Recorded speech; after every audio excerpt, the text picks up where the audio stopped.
What up, everyone? This is Mr. Lord Dr. Professor Dark Joker here with another edition of Traditional Fans with Opinions, where I'll give my reviews for whoever I watched, read, or played today. And who are traditional fans with opinions? That is myself, and that is you, the viewers. With all that being said, on with the reviews. The beginning after the end, season 2, episode 7. So in this episode, Lucas is like abandoned the party, he had tried to you know, kill the members of the party so that he could say he's the only survivor. So, you have Arthur, Nico, Jasmine, and then, it's like one of the and then like the one like the other female that's still alive. So basically so Arthur was like asleep for like a day. He was unconscious for like a day, whatever. At least that's how Nico estimated it. So, Jasmine's hurt. Sylvia arrives to help like everyone evacuate. Now you have Arthur's mother, sense it like sees through the rain weather that Arthur is in danger. So you can see why. So she's probably not happy. And Reynolds agrees like make a report to the guild.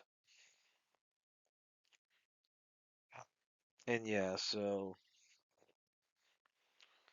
and then so like and basically the five of them like team up in order to get out of the dungeon. They're able to and then they it looks like they got to able to escape. It looks then it's just recovery and dealing with the fallout of what happened. Because I mean you have like everyone freaking died, like a bunch of people freaking died.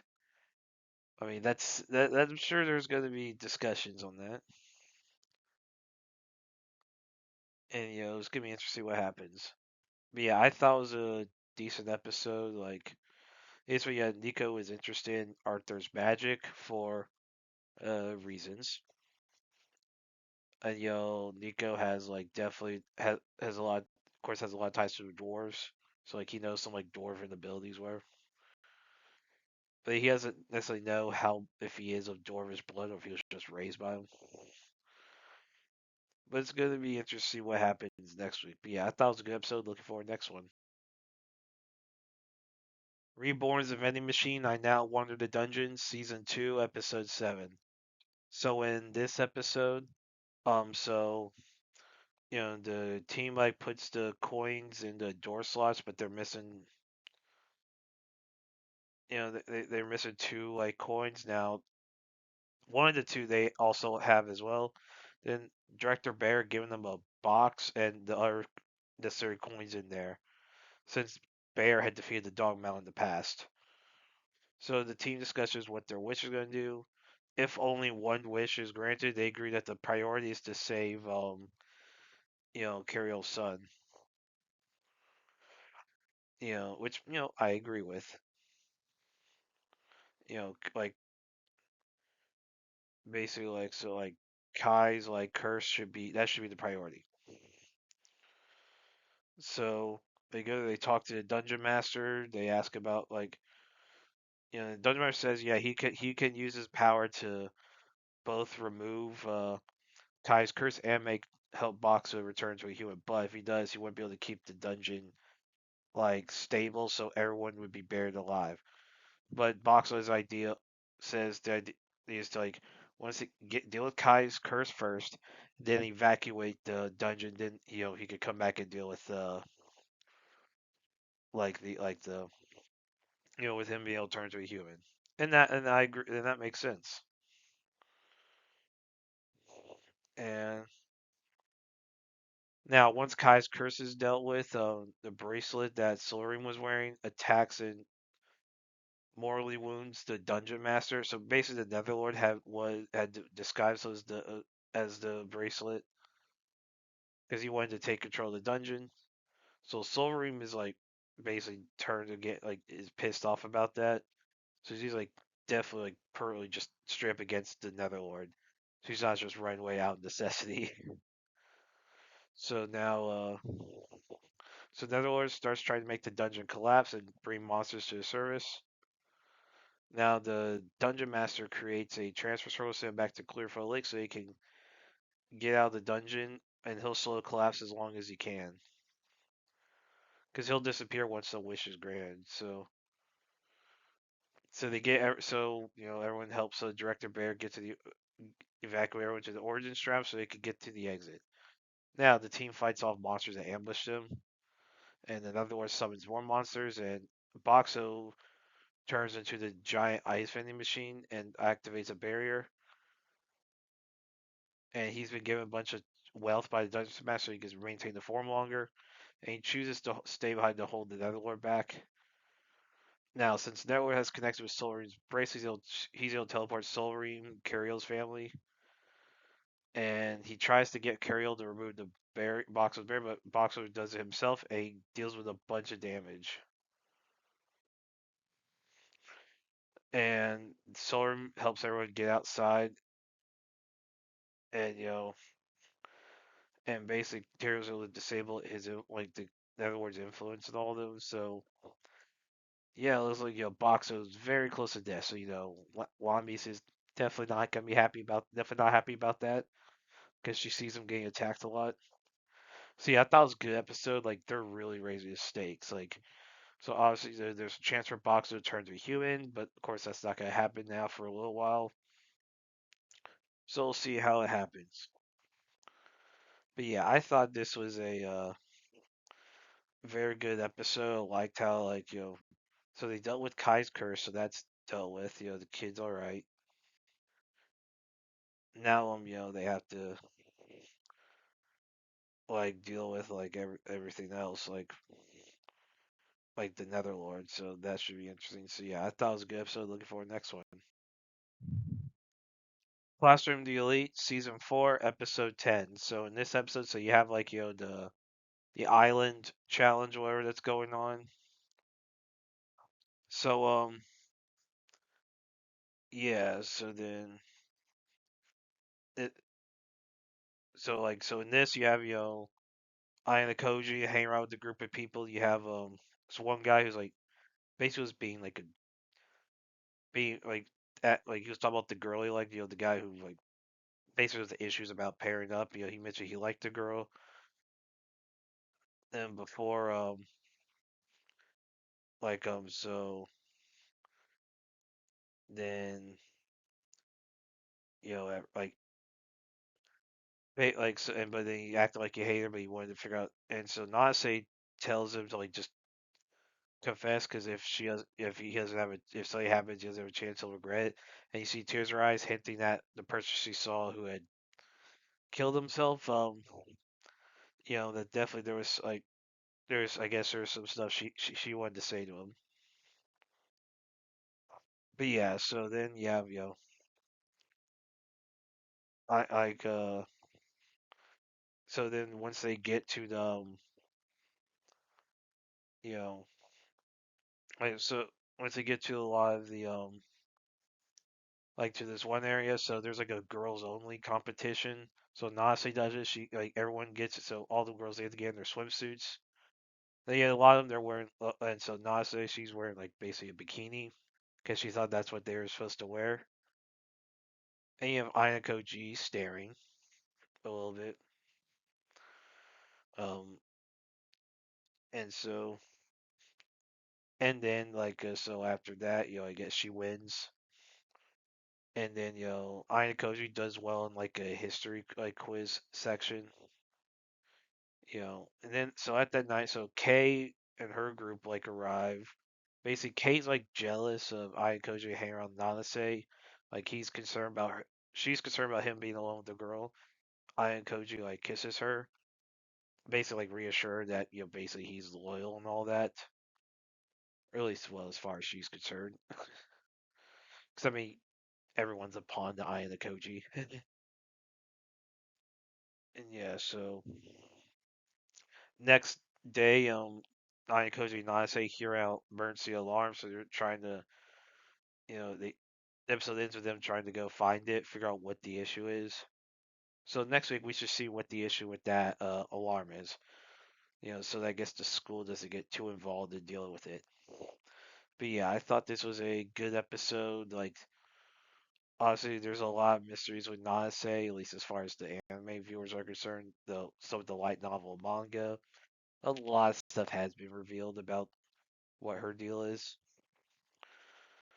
So yeah, we gain a lot of that soon. But yeah, I thought it was a good episode. Looking forward to the next one.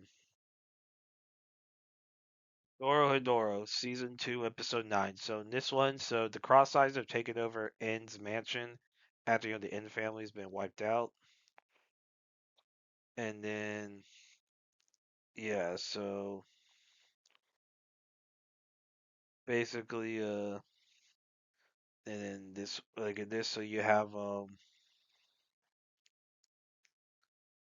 so one of the things so you have like there's some reveals about Kaimon, so it's really Kaimon is Aikawa, and so it's shown that so Aikawa has another personality named Kai, who's like the Cross Eyes boss. Kai's body belonged to like I Coleman.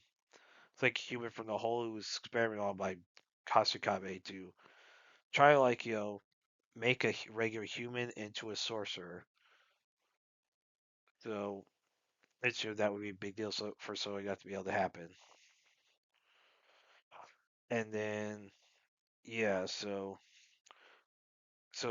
it's revealed that Kai had found Risu as like some big you know like cursed space magic, and then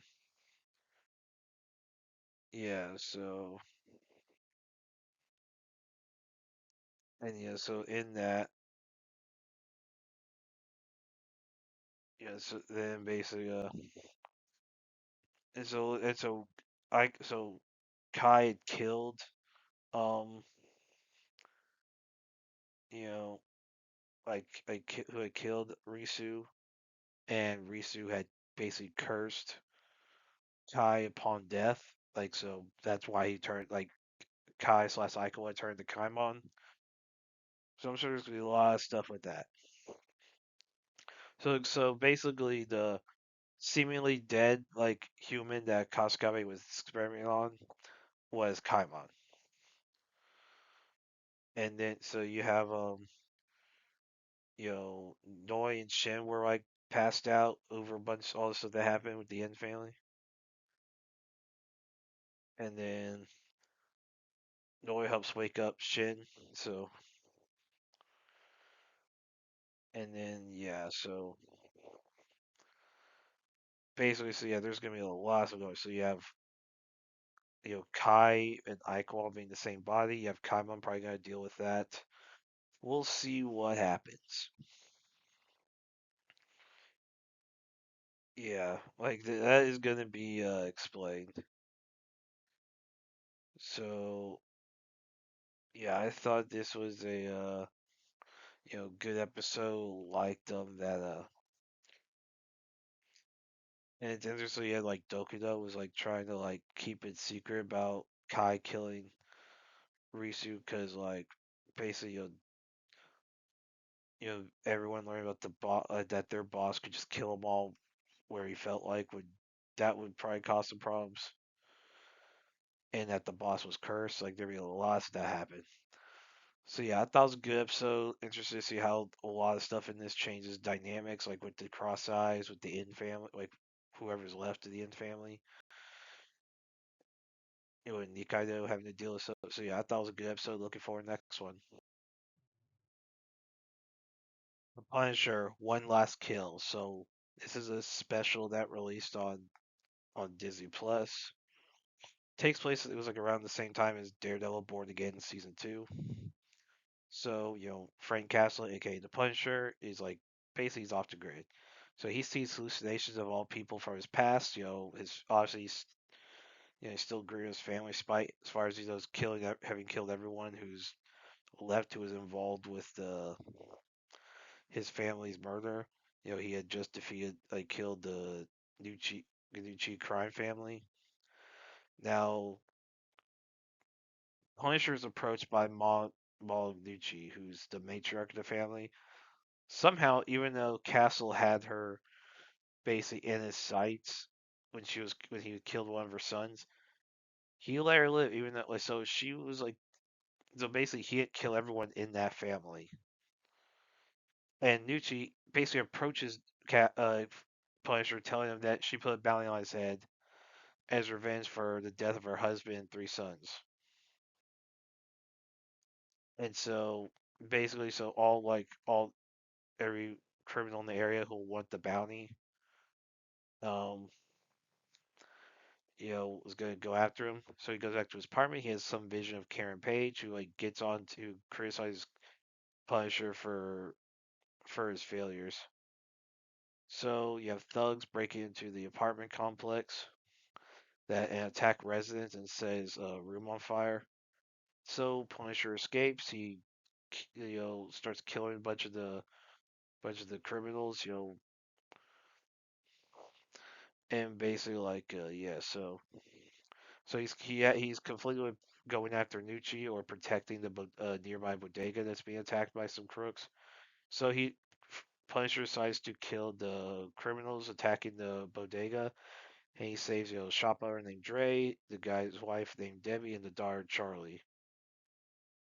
And Charlie gives Punisher a paper rose, and Punisher takes the paper rose to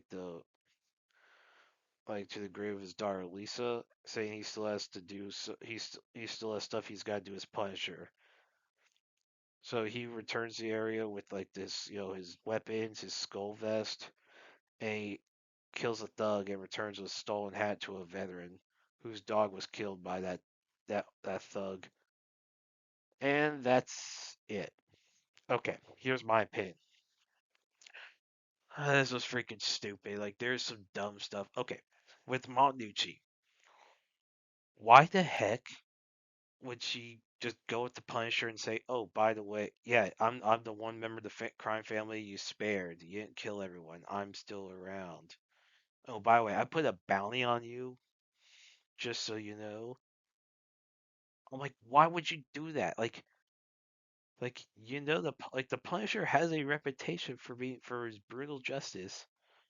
I mean, why would you just approach him like that? And why would you like tell him that you put a bounty? Like, just like tactically, the surprise attack would be the smart thing to go. Like, raise the odds of him actually being killed. And then, okay, so with Nucci, so Punisher protects the bodega. That's fine, whoever. I mean, he's not really completely heartless, but he should have then, after doing that, then gone to where Monducci's at and then kill her. Like that's how they should. Instead of showing him like what killing some random thug for taking a hat. Now the thug did kill a dog, and we don't. That is heinous. Like that should not